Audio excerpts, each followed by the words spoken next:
Market விழுந்தாக்கா, நம்முடைய நட்பு வட்டத்துல ஒரு கரடி குட்டி இருப்பான். அவனுக்கு அது பயங்கர சந்தோஷமா இருக்கும். காலி, அவுட்டு, ஊத்திக்கிச்சு இந்த மாதிரி எல்லாம் நமக்கு காதுல விழுற மாரி உரக்க பேசுவாங்க. நம்மள நோண்டுவாங்க, இரிட்டேட் பண்ணுவாங்க. இது மார்க்கெட்ல நம்பிக்கை உள்ள முதலீட்டாளர்களுக்கு இந்த நான் ஈன்னு ஒரு படம் வந்து பாருங்க. அதுல தலைய சுத்தி ஈ சுத்துதுல்ல, அந்த மாதிரி ஒரு இரிட்டேட்டிங் அ எஃபெக்ட்ட குடுக்கும். பட் இந்த மாதிரி இரிட்டேஷன்ல இருந்து மீண்டு வர வேண்டியது தான் ஒரு ஃபாலிங் மார்க்கெட்ல இன்வெஸ்டர் பண்ண வேண்டியது. இரிட்டேஷன்லேருந்து மீண்டு வந்தா என்ன பண்ண போறீங்க? என்ன பண்ண போறீங்க? முக்கியமா இன்வெஸ்ட் பண்ணணும். ஏன்னா, ஃபாலிங் மார்க்கெட் தான் இன்வெஸ்ட் பண்றதுக்கு சரியான நேரம். ஃபாலிங் மார்க்கெட்ல எல்லாம் விழுந்துருச்சு அப்படின்னு சொல்றவன், எப்படி நம்மள இன்வெஸ்ட் பண்ண வைப்பான்? இல்ல அவனே இன்வெஸ்ட் பண்ணுவானா? நம்ம தோஸ்த் இருக்காரு பாருங்க. எல்லா மார்க்கெட்லயும் வேடிக்கை தான் பார்ப்பாரு. கீழ போனா சந்தோஷப்படுவாரு. மேல போனா வருத்தப்படுவாரு. இப்படியே ஒரு 10, 15 வருஷம் நம்ம ஃப்ரெண்ட் மார்க்கெட்ல இதெல்லாம் பண்ணிட்டு நடுவுல அப்பப்ப கொஞ்சம் ட்ரேடிங் பண்ணி லாஸ் பண்ணிட்டு மார்க்கெட்ட விட்டு வெளிய போயிட்டாரு. ஸோ, மார்க்கெட் கீழ வரும்போது நாம என்ன பண்றோம் அப்படிங்கிறது ரொம்ப முக்கியம். அதுதான் நம்மள மார்க்கெட்ல நிலைக்க வைக்கும். என்ன பண்ணணும்? ஆப்வியஸ்லி மார்க்கெட் கீழ வரும்போது இன்வெஸ்ட் பண்ணணுங்க. மார்க்கெட் ரொம்ப கீழ வரும்போது ஸ்ட்ராங்கா இன்வெஸ்ட் பண்ணணும். கன்விக்ஷனோட இன்வெஸ்ட் பண்ணணும். எங்க இன்வெஸ்ட் பண்ணணும்? எங்க இன்வெஸ்ட் பண்ணா நமக்கு நல்ல லாபம் கிடைக்குமோ, எந்த இடத்துல இன்வெஸ்ட் பண்ணா நமக்கு அங்கேருந்து வீழ்ச்சி கிடைக்காதோ, அங்கேருந்து மேலும் ஒரு இறக்கம், ஒரு டவுன் சைடு நம்முடைய முதலீட்ல வரக்கூடாது. அந்த மாதிரி ஒரு இடத்த தேர்ந்தெடுத்து, அந்த இடத்துல இன்வெஸ்ட் பண்ணணும். முதல்ல அந்த இடத்துல இன்வெஸ்ட் பண்ணாக்கா, மார்க்கெட் ஸ்டெபிலைஸ் ஆகும்போது நம்ம போர்ட்ஃபோலியோ ஃபர்ஸ்ட்டு ஒரு சின்ன பம்ப் அப் ஒரு வளர்ச்சிய காட்டும். அந்த வளர்ச்சி நமக்கு என்ன சொல்லும்? சரியா தான் போயிட்டுருக்கோம். நம்ம டைரக்ஷன் கரெக்ட்டா இருக்கு அப்படின்னு நமக்கு சொல்லும். நம்ம டைரக்ஷன் கரெக்ட்டா இருக்குன்னு மார்க்கெட் நமக்கு அறிகுறி குடுக்கும்போது, நம்ம இன்னும் கொஞ்சம் கான்ஃபிடன்ஸோடையும், இன்னும் கொஞ்சம் நம்பிக்கையோடையும், இன்னும் கொஞ்சம் அதிக பணத்தோடையும் மார்க்கெட்டுக்கு இன்வெஸ்ட் பண்ண வருவோம். அப்ப என்ன ஆவுது? மார்க்கெட் விழுந்து, அங்கிருந்து மெதுவாக எழுந்து நிற்கக்கூடிய ஒரு நிலைய நோக்கி போகும்போது, நம்ம நெறைய பணத்த இன்வெஸ்ட் பண்ணியிருப்போம். அதுவும் கரெக்ட்டான இடத்துல, கரெக்ட்டான அளவு நம்ம பணத்த இன்வெஸ்ட் பண்ணியிருப்போம். இத ஒவ்வொரு மார்க்கெட் ஃபால்‌லயும், ஒவ்வொரு மார்க்கெட் சைக்கிள்லயும், ஒவ்வொரு பேர் மார்க்கெட்லயும் பண்ண கத்துக்கிட்டது தான் என்னுடைய அடிப்படை ஸ்ட்ரெங்த். இந்த ஸ்ட்ரெங்த் ஏதோ எனக்கு மட்டும் இருக்கணும்னு நான் நினைக்கலைங்க. இந்த ஸ்ட்ரெங்த் நம்மளோட டிராவல் பண்ணக்கூடிய அத்தனை பேருக்கும் இருக்கணும். இருக்க முடியும். இந்த ஸ்ட்ரெங்த்த நம்ம உருவாக்கிட்டா என்ன ஆகும்? நாம ஒரு வருஷத்துல மார்க்கெட் ஒரு 30, 40 நாள் கீழ வருதுன்னு வச்சுப்போமே. அந்த 30, 40 நாள்ல பெருவாரியான நாட்கள்ல இன்வெஸ்ட் பண்ணியிருப்போம். சரியான இடத்துல இன்வெஸ்ட் பண்ணியிருப்போம். சரியான அளவு பணத்தையும் இன்வெஸ்ட் பண்ணியிருப்போம். இப்படி நம்ம ஒரு 5 வருஷம் பண்றோம்னு வச்சுக்கங்க மார்க்கெட் கீழ இருக்கும்போது. 6வது, 7வது, 8வது வருஷத்துல மார்க்கெட் மேல போகும்போது, நமக்கு கிடைக்கக்கூடிய ரிட்டர்ன், நம்மை சுற்றி இதே முதலீடை டிசிப்ளின் இல்லாமல் செய்யக்கூடிய மற்றவர்களுக்கு கிடைக்கக்கூடிய ரிட்டர்ன விட கணிசமா அதிகமா இருக்கும். எல்லாரும் சொல்றாங்களே, இண்டெக்ஸ பீட் பண்ண முடியாது. ஆக்டிவ் இன்வெஸ்டிங் செத்து போச்சு. ஆக்டிவ் மேனேஜர்லாம் வீணா போயிருவான். அவங்ககிட்ட பணம் குடுத்தா உங்களுக்கு ஒண்ணும் கிடைக்காது. இதெல்லாம் சொல்றாங்கல்ல. இதற்கான நேர் பதில் நான் சொன்ன இந்த வழிமுறை தான். இந்த வழிமுறையில இன்வெஸ்ட் பண்ணாக்க, நிச்சயமாக இண்டெக்ஸ நீங்க பீட் பண்ணுவீங்க. அதுவும் கணிசமா பீட் பண்ணுவீங்க. இன்ஃபாக்ட் நீங்க இண்டெக்ஸோட கம்பேரே பண்ண வேண்டிய தேவை இருக்காது. இத நான் எப்படி சொல்றேன் இவ்வளோ கான்ஃபிடென்ட்டா? இதுதான் என்னுடைய லைஃப் லேர்னிங். நான் மார்க்கெட்ல 90ல வந்தேன். அப்போ பிஎஸ்சி சென்செக்ஸ் மட்டும் இருந்தது. 94ல நிஃப்டி வந்தது.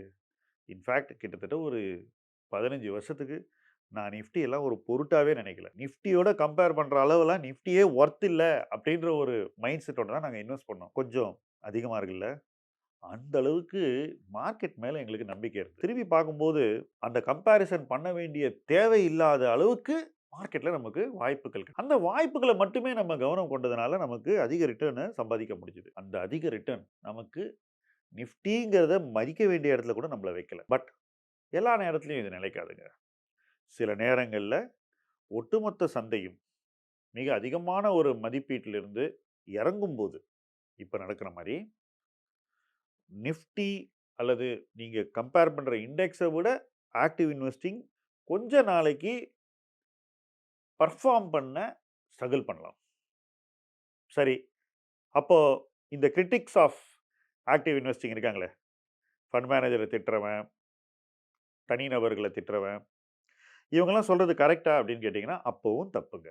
என்ன ரீசன்னா, இந்த நேரத்தில இன்னும் அதிகமா உழைக்கணுங்கிறது தான் உண்மை. நான்லாம் உழைக்கவே மாட்டேன் அப்படின்னு சொல்லக்கூடிய நபர்கள் தான் ஆக்டிவ் இன்வெஸ்டிங் தோத்துரும் அப்படின்னு சொல்லக்கூடியவர்கள். ஸோ எங்கேயோ ஒரு இடத்துல மார்க்கெட் கீழ வரும்போது, இன்னும் கடினமான உழைப்பு தேவை என்று யாரெல்லாம் நம்புகிறார்களோ, அவங்க ஆக்டிவ் இன்வெஸ்டிங்ல ஜெயிப்பாங்க. யாருக்கு அந்த நம்பிக்கை இல்லையோ, அவங்க நிச்சயமா ஆக்டிவ் இன்வெஸ்டிங்ல ஜெயிக்க முடியாது. இதெல்லாம் விட்டுட்டு அவங்க போய் தனி பங்குகள வாங்கினா கூட, அதாவது மியூச்சுவல் ஃபண்ட், புரொஃபஷனல் மேனேஜர்ஸ்லாம் வேண்டான்னு சொல்லி தனி பங்கு வாங்குனா கூட, இந்த கடுமையான உழைப்பை நம்பாம அந்த விஷயத்த பண்ணும்போது, அந்த இடத்துல அவங்க ஆக்டிவ் இன்வெஸ்டிங்ல தோத்துருவாங்க. இது கடந்த 2 ஆண்டுகள்ல பல லட்சம் பேருக்கு நடந்திருக்கு. இது அவங்களோட தப்பு இல்லைங்க. மார்க்கெட் கீழ வரும்போது கடினமா உழைக்கணும் அப்படிங்கிறத கூட அவங்களுக்கு யாரும் சொல்லிக் குடுக்கல. அப்போ தவறுகளிலிருந்து வெளிய வரணும். இப்போ மார்க்கெட் விழுந்துருச்சு. நம்மகிட்ட பணம் நெறைய இல்ல. கொஞ்சம் பணம் தான் இருக்கு. ஆனா நம்ம போர்ட்ஃபோலியோவ அந்த இடத்துலேருந்து தூக்கி நிறுத்தணும். இது ஏதோ உங்களுக்கு வந்த ஒரு சிக்கல் நினைக்கிறீங்களா? சத்தியமா கிடையாது. நான் மார்க்கெட்ல வந்து ஃபர்ஸ்ட்டு பேர் மார்க்கெட் வந்தபோது இந்த பிரச்சனை இருந்தது. செகண்ட் பேர் மார்க்கெட் வந்தபோது ஒவ்வொரு பேர் மார்க்கெட்லயும் இந்த பிரச்சனை இருக்கும். ஏன்னா நம்மகிட்ட பணம் அதிகம் இருக்காது. இருக்கிற பணத்த வச்சுட்டு நம்ம போர்ட்ஃபோலியோ டைட்டன் பண்ணி, மார்க்கெட் மீண்டு வரும்போது நம்ம போர்ட்ஃபோலியோ அதோட ஒரு பெட்டர் பிளேஸ்‌க்கு போகணும். இது எல்லாருக்கும் வரக்கூடிய சேலஞ்ச். அப்போ விழும்போது அந்த தவறுகளிலிருந்து வெளியே வருவது தான் ஸ்டார்ட்டிங் பாயிண்ட். அதுக்கு முன்னாடி பண்ண இன்வெஸ்ட்மென்ட் மிஸ்டேக்ஸ்லேருந்து வெளியே வரணும். அப்ப என்ன ஆகுதுன்னா, பணம் கொஞ்சம் ஃப்ரீ ஆகுது. அந்த ஃப்ரீயான பணத்த நம்ம என்ன பண்ண போறோம்? எங்க பணம் போட்டா இந்த சூழ்நிலையிலிருந்து வெற்றி கிடைக்குமோ, சரியாக அதை அடையாளம் கண்டு அந்த இடத்துல பணம் போடுறோம். அந்த பணத்த எப்படி டிப்ளாய் பண்றோம்? பொறுமையா, அதிக கவனத்தோடும், டிசிப்ளினோடையும் டிப்ளாய் பண்றோம். இத பண்ணும்போது போர்ட்ஃபோலியோனுடைய தரம் உயர்கிறது. போர்ட்ஃபோலியோ இன்னும் காம்பேக்ட்டாக மாறுகிறது. அப்படி காம்பேக்ட் பண்ண ஒரு போர்ட்ஃபோலியோ வளர்ச்சிக்கு தயாராகிறது. ஸோ, ஒரு இன்வெஸ்டரா நீங்க தவறுகளிலிருந்து வெளியேறும்போது, உங்களை தயார்படுத்திக் கொள்கிறீர்கள்.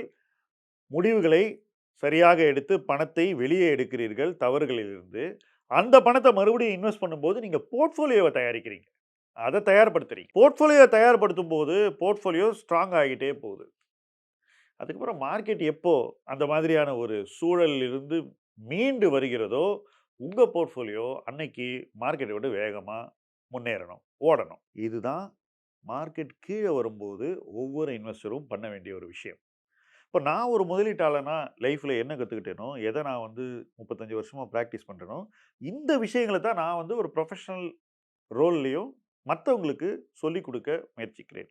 மத்தவங்க லைஃப்க்குள்ள அத கொண்டு வரணுங்கிறது என்னுடைய நோக்கம். ஏன்னாக்கா, நமக்கு ஒர்க் ஆயிருக்கு. டெஃபினட்டா மத்தவங்களுக்கும் ஒர்க் ஆகும்ன்றது என்னுடைய நம்பிக்கை. ஸோ மத்தவங்களுக்கு இந்த நல்ல வழக்கங்களை சொல்லிக் குடுக்கும்போதும், அவங்கள ஒரு பேட் பிளேஸ்லேருந்து அல்லது ஒரு வீழ்ச்சியிலிருந்து மீண்டு கொண்டு வரும்போதும் கடினமான முடிவுகள் தான் ஆரம்ப கட்டம். அந்த கடினமான முடிவுகளிலிருந்து நம்ம வெளிய வந்த உடனே, நமக்கு பெட்டர் டெசிஷன்ஸ் கண்ணுக்கு தெரியும்.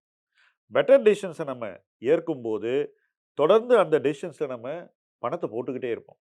அது நம்ம நம்பிக்கைய ஒரு படி உயர்த்தும். இன்ஃபாக்ட் பல படிகள் உயர்த்தும்.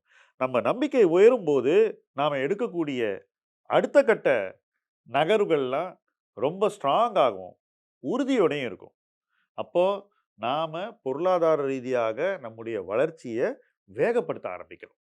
அப்ப என்ன ஆகுது? டெசிஷன்ஸ் நெறைய எடுக்கிறோம். கரெக்ட்டா எடுக்கிறோம். தொடர்ந்து அந்த டெசிஷன்ஸ்ல பணத்த போடுறோம். அந்த டெசிஷன் சரியா வருதாங்கிறத ரொம்ப கவனத்தோடு நம்ம ஃபாலோ பண்றோம், ட்ராக் பண்றோம். கவனமா ஒரு விஷயத்த ட்ராக் பண்ணும்போது, அதுல தவறு இருக்குன்னா, அந்த தவறையும் நம்ம சீக்கிரமா திருத்திக்க முடியும். பெருவாரியாக தவறுகளை தவிர்ப்பது நம்முடைய ஒரு வாழ்க்கை முறையாக மாறிவிடுகிறது. இதெல்லாம் நடக்கும்போது காம்பவுண்டிங் என்பது நமக்கு மிக சிறப்பாக நம்ம லைஃப்ல தன்னுடைய பங்கை ஆற்றத் துவங்குகிறது. அப்ப என்ன ஆகப்போது? அப்போ நாம எந்த பெஞ்ச் மார்க்க பத்தியும் கவலைப்பட வேண்டியதில்ல. நிஃப்டிய பீட் பண்ண முடியுமா? முடியாதாங்கிறது ஒரு கேள்வி இல்ல. இன்ஃப்ளேஷன பீட் பண்ண முடியுமாங்கிறது ஒரு கவலை இல்ல. நாம செய்யக்கூடிய விஷயங்கள் நம்முடைய லைஃப்ல நமக்கு வேண்டியத குடுக்குமான்ற ஒரு சந்தேகமும் இல்ல. இது எதுவுமே இல்லாம தொடர்ந்து முதலீடு செய்யும்போது, நம்முடைய முதலீட்டு பயணம் ஒரு சீரான பயணமாக அமையும் என்பதில் மாற்று கருத்தே கிடையாது. அந்த பயணத்தை நோக்கி இணைந்து பயணிப்போம். முதலீட்டு களம் உங்கள் களம். நன்றி.